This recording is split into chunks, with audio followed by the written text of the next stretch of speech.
샬롬, 한 주간도 안녕하셨어요? 팬데믹으로 주위에 사랑하는 이들을 많이 잃었습니다. 나와는 상관없으리라 생각한 것들이 현실이 되고 있어요.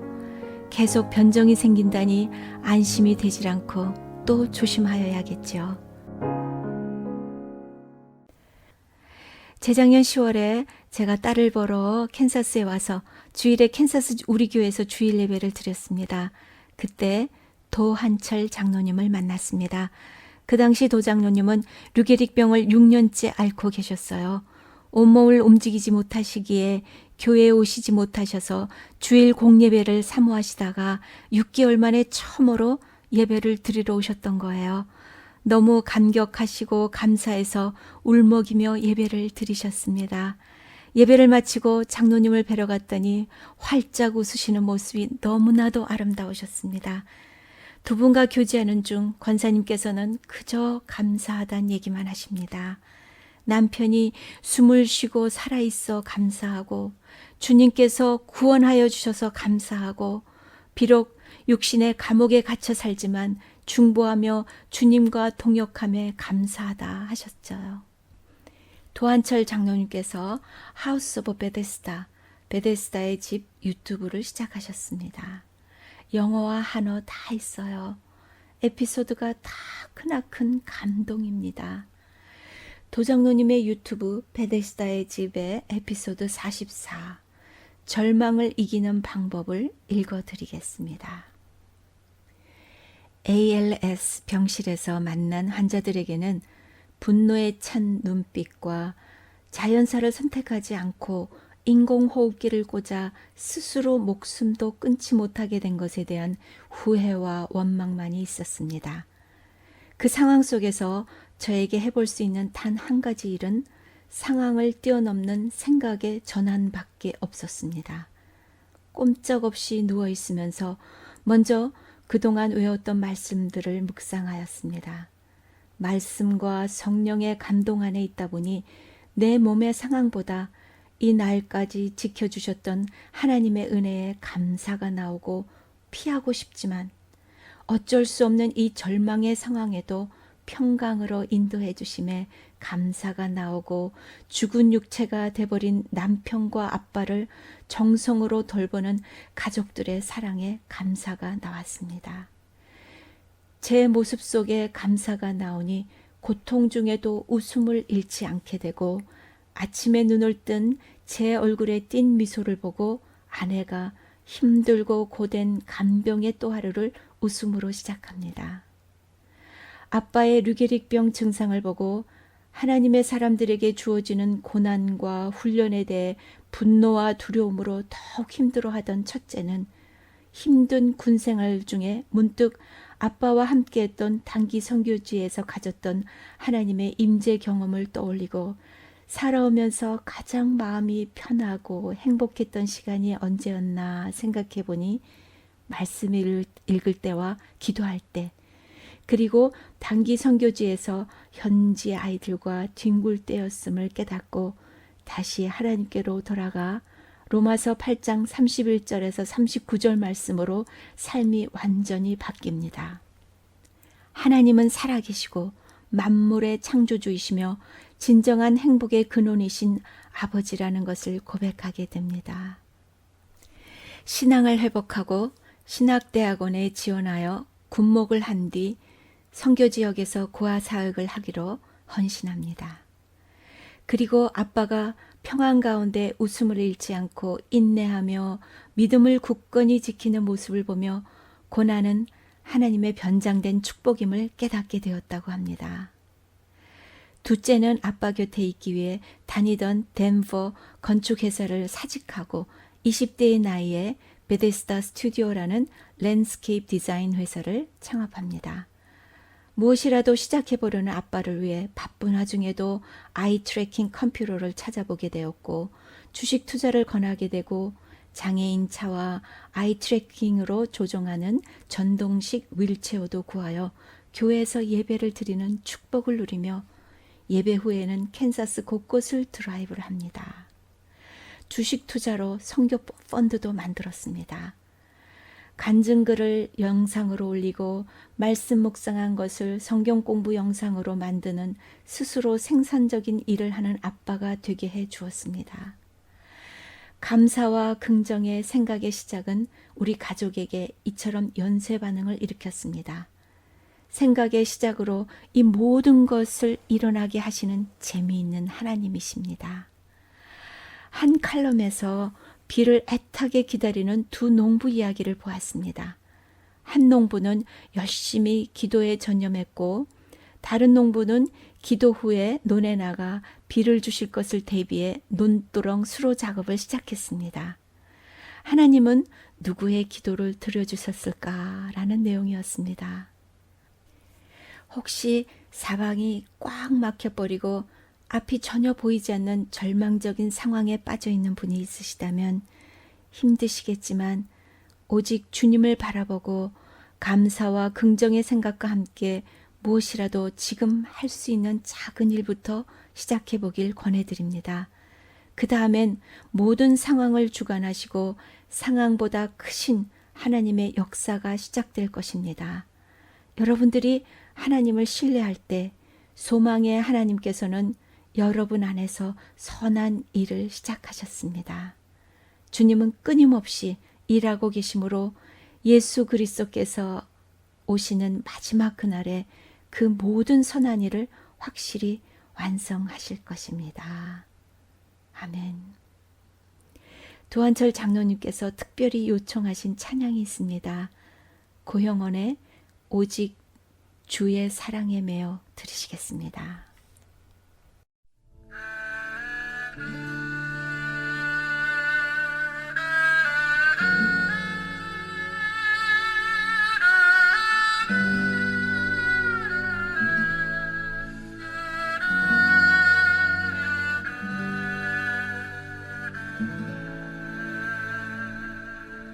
오직 주의 사랑에 매여 내 영 기뻐 노래합니다.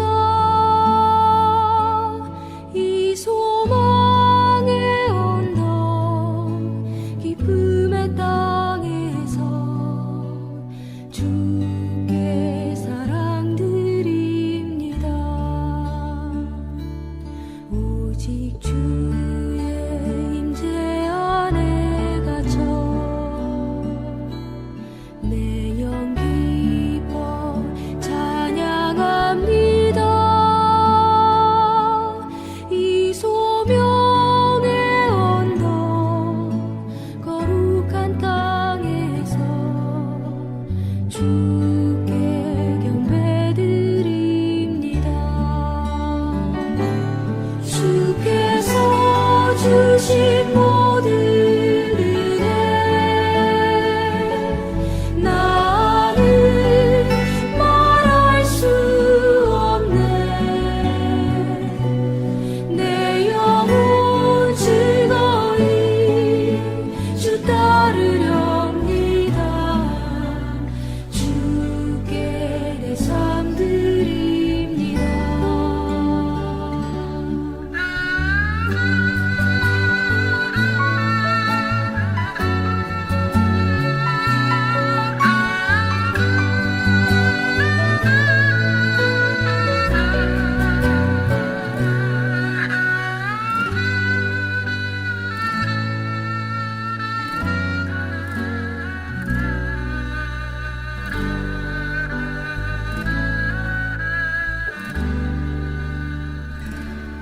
오직 주의 사랑에 매여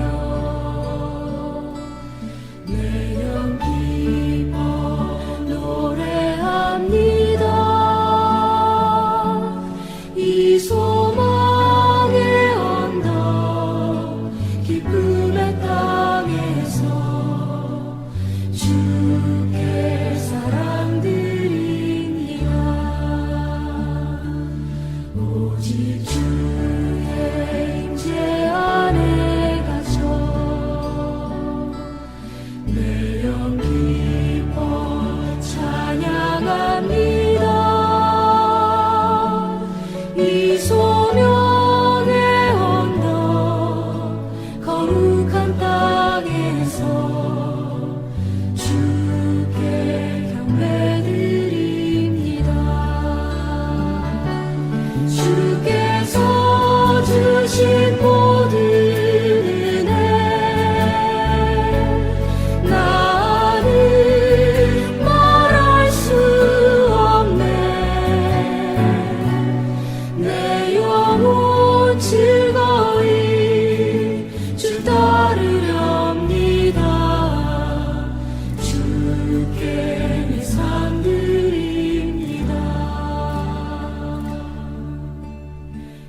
도장노님의 베데스다 하우스 에피소드 30 선택의 시간을 읽어드리겠습니다. 축구 경기를 시작하기 전 심판은 양쪽 팀 주장에게 동전의 앞뒷면 중 하나를 선택하게 하고 동전을 공중으로 던진 다음 그 면을 알아맞힌 주장에게 진영을 선택할 권리를 줍니다. 경기장 조명이 없던 시절에는 해가 진 뒤 경기를 계속할 수 없을 때 동전 던지기로 양팀의 운명을 결정하기도 하였답니다. 선택권이 없는 출생 때를 빼고는 우리 인생은 죽기 직전까지 끊임없는 선택의 연속인 것 같습니다. 우리에게 자유의지가 주어졌다는 말이죠. 저는 디지털 시대에 꽃을 피우기 시작할 때 전자공학을 선택했습니다. 컴퓨터의 기본은 1과 0, 즉 true와 false의 선택입니다. 가장 신기했던 것은 우리 목소리같이 다양한 레벨로 움직이는 아날로그 신호를 최대한 잘게 쪼개서 그 성분이 1인가 0인가 선택해서 디지털 데이터로 만들어 전송했다가 다시 아날로그 신호로 복원해주는 기술이었습니다.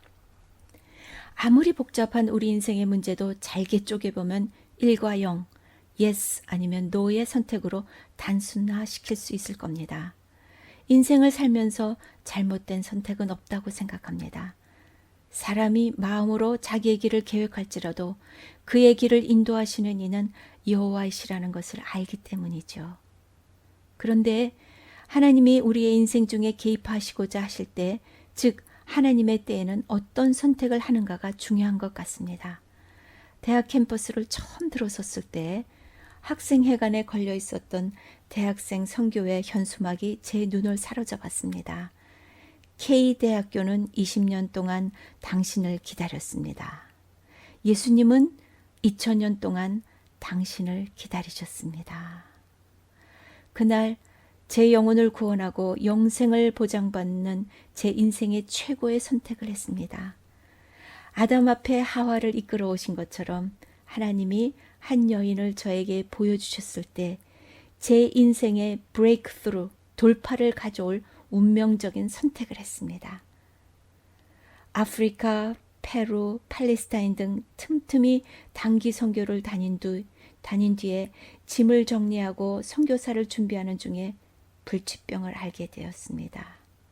사업과 교회 사역을 내려놓고 캔사스리 기도의 집을 찾았습니다. 생전 처음으로 아무 일도 안 하고 기도실에 앉아 종일 말씀 묵상과 기도로 시간을 보냈습니다. 하나님을 만나고 싶었습니다. 저를 향한 하나님의 뜻을 알고 싶었습니다. 하나님은 가난한 마음과 연약한 몸으로 무릎 꿇은 저에게 찾아오셔서 이것은 재앙이 아니라 너의 신앙의 위대한 시작이 될 것이다 라고 하셨습니다. 하나님이 우리 인생에 개입하실 때는 동전의 양면처럼 생명과 사망, 복과 저주, 어두운 면과 밝은 면 같은 두 가지 선택의 갈림길에 놓이게 되는 것 같습니다. 제가 이 병에 걸리고 어두운 면을 선택했다면 욥처럼 태어난 나를 저주하거나 세상을 원망하며 신세 한탄만 하다 우울증에 걸려 극단적인 선택을 생각할 수도 있었을 겁니다. 제가 밝은 면을 선택하기로 결정하자 가족의 사랑이 보였고 중보기도팀이 보였고 하나님의 사랑과 은혜가 항상 저와 함께 하시는 것이 보여 진정한 사랑과 평강을 알게 되었습니다.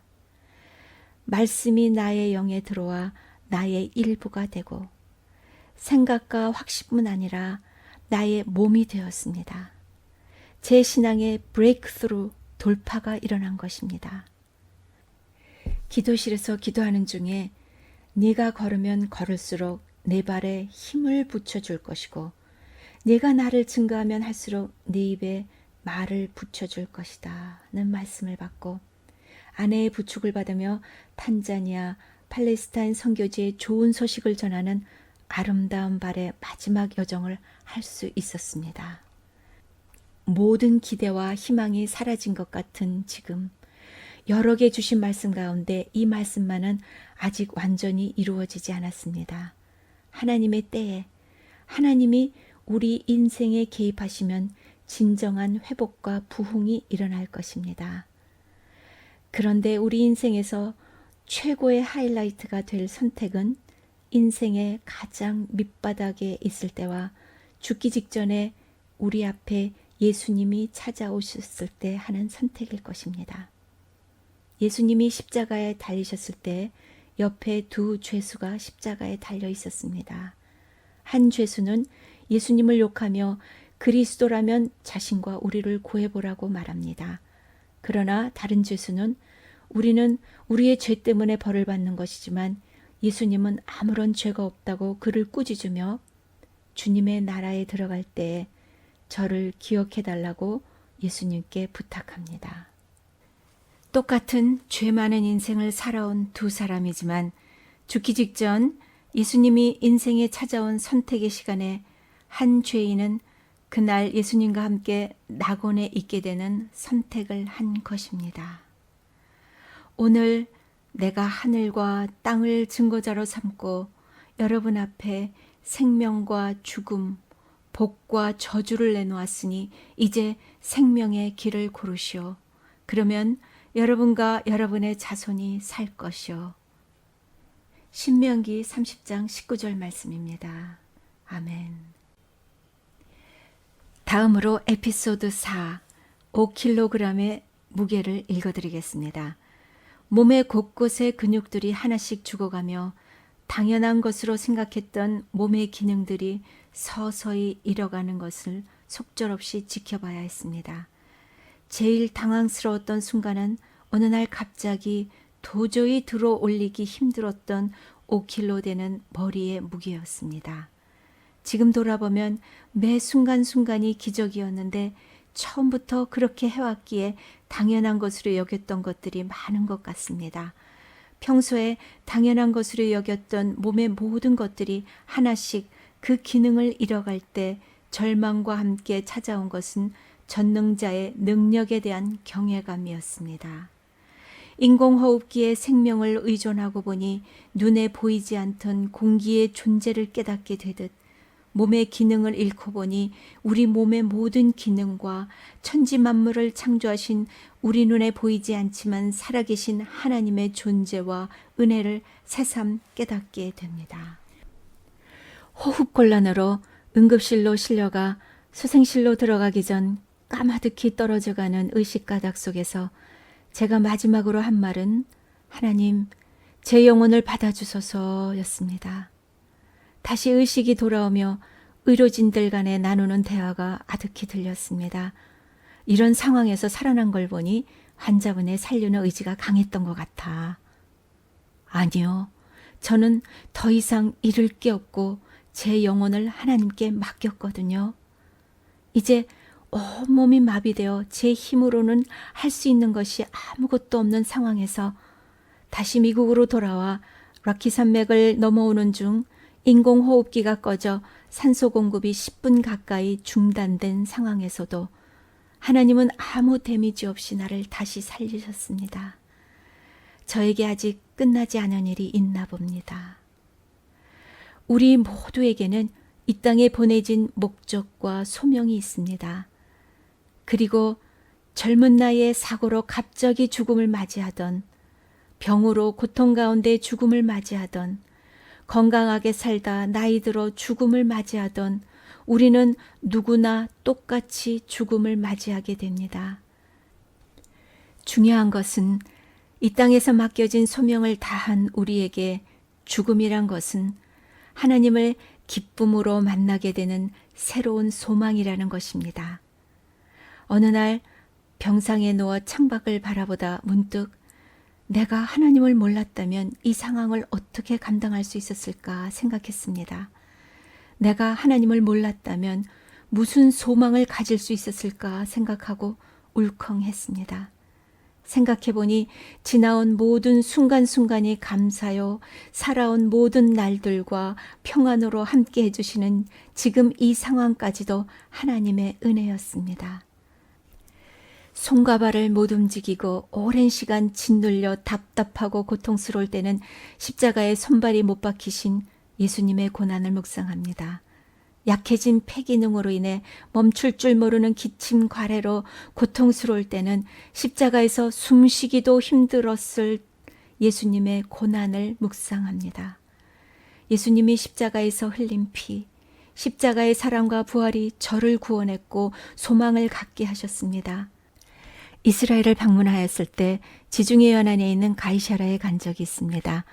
로마로 호송되기 전 그곳 감옥에서 갇혀있던 사도 바울은 로마 총독과 유대왕 앞에서 예수님을 증거하다 왕이 그토록 짧은 시간에 나를 설득하여 그리스도인이 되게 할 수 있다고 생각하는가? 라고 묻자 짧은 시간이든 긴 시간이든 왕뿐만 아니라 지금 제 말을 듣고 있는 모든 사람들이 이렇게 결박된 거 말고는 저처럼 되기를 하나님께 기도합니다. 라고 대답했습니다. 지금 이 글을 듣고 있는 모든 사람들도 이렇게 육체의 감옥에 갇혀 있는 것 말고는 저처럼 예수님을 믿고 하나님의 사랑과 구원 안에 살기를 하나님께 기도합니다. 이번 찬양도 도한철 장로님이 요청하셨습니다. 주님 다시 오실 때까지 들으시겠습니다.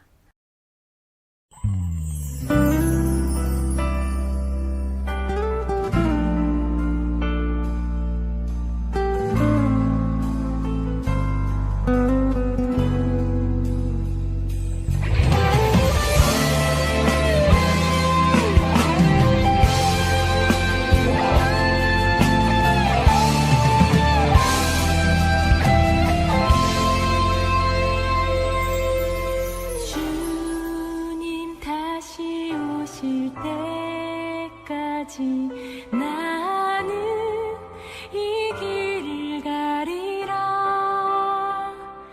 좁은 문, 좁은 길, 나의 십자가 지고 나의 가는 이 길 끝에서 나는 주님을 보리라. 영광은 내 주님 나를 맞아주네.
도한철 장로님은 이제 아내와 아들과 함께 교회에 예배드리러 오십니다.